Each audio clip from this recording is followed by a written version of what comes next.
गरुड़ पुराण की कथा। विशुद्ध चक्र शोषणादलाकार 16 स्वरों अ आ ई उ र र लण ए ओ ये से युक्त कमल और चंद्रमा के समान कांति वाला होता है। आज्ञा चक्र ह स इन दो अक्षरों से युक्त दिदला कार और रक्तिम वर्ण का है। उसके ऊपर ब्रह्मरंध्र से देदीप्यमान सहस दल कर्मला चक्र है, जो कि सदा सत्यमय, आनंदमय, शिवमय, ज्योतिमय और शाश्वत है।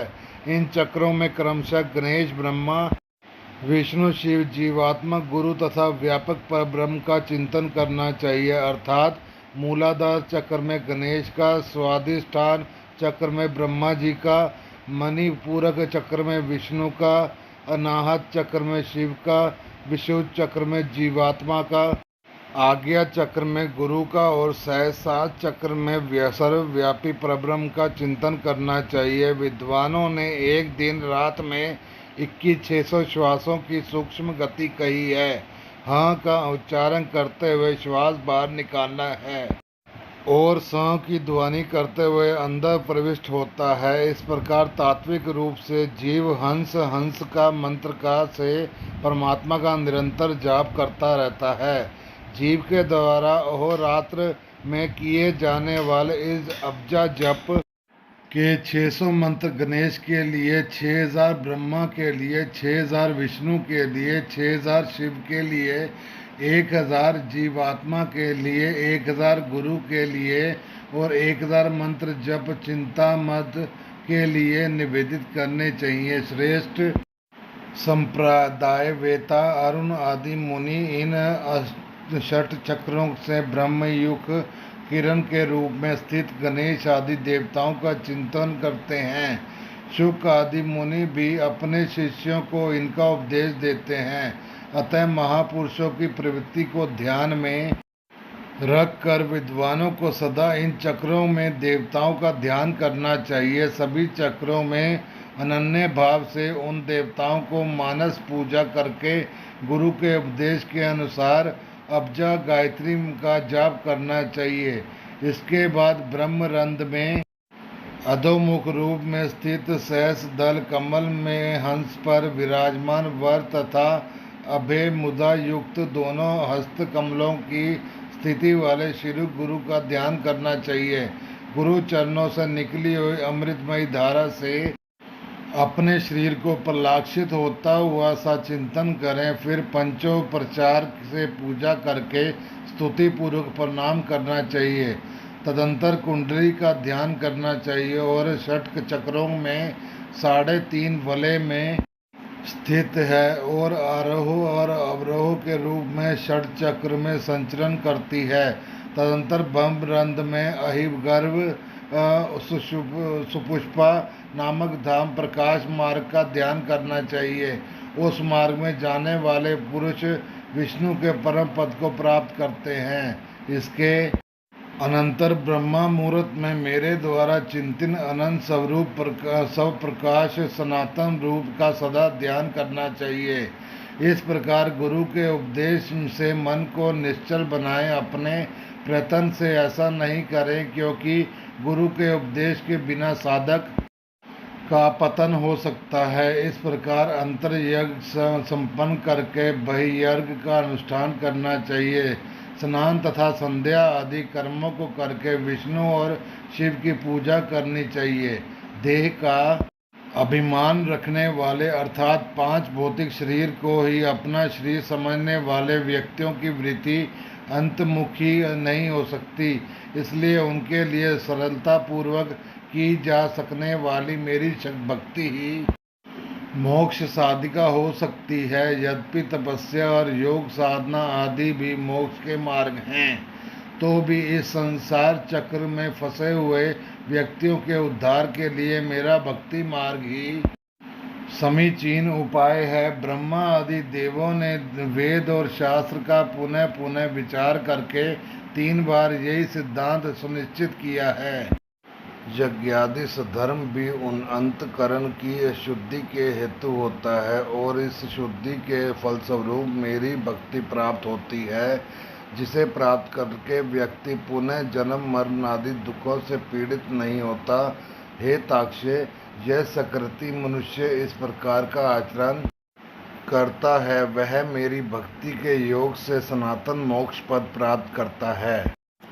गरुड़ जी ने कहा, हे दया सिंधु, अज्ञान के कारण जीव जन्म मरण रूपी संसार चक्र में पड़ा रहता है, यह मैंने सुना। अब मैं मोक्ष के सनातन उपाय को सुनना चाहता हूँ। हे भगवान, हे देव देदेश, हे शरणागत वत्सल, हे सभी प्रकार के दुखों से मलिन तथा सारहित इस भयावह संसार में अनेक प्रकार के शरीर धारण करके अनंत जीव राशियां उत्पन्न होती हैं और मरती हैं, उनका कोई अंत नहीं है। ये सभी सदा दुख से पीड़ित रहते हैं, इन्हें कहीं सुख नहीं प्राप्त होता। हे मोक्षे, हे प्रभु, किस उपाय के कारण से इन्हें इस सृष्टि चक्र से मुक्ति प्राप्त हो सकती है, इसे आप मुझे बताइए।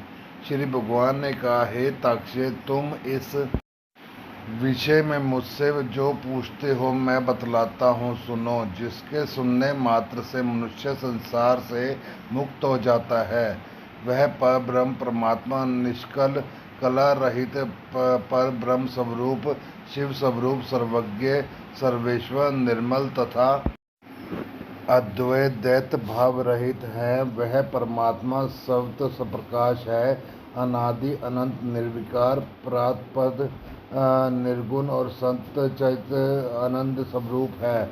वह जीव उसी का अंश है, जैसे अग्नि से बहुत से स्फुलिंग अर्थात चिंगारियां निकलती हैं, उसी प्रकार अनादिकालीन अविद्या से युक्त होने के कारण अनादिकाल से किए जाने वाले कर्मों के परिणाम स्वरूप देहादि उपाधि को धारण करके जीव भगवान से पृथक हो गए हैं। वे जीव प्रत्येक जन्म में पुण्य और पाप रूप सुख दुख प्रदान करने वाले कर्मों से नियंत्रित होकर तत्व जाति से के योग से देह शरीर आयु और कर्मानिरोधी भोग प्राप्त करते हैं। हे खग, इसके पश्चात भी पुनः वे अत्यंत सूक्ष्म लिंग शरीर प्राप्त करते हैं और यह क्रम मोक्ष पर्यंत स्थित रहता है।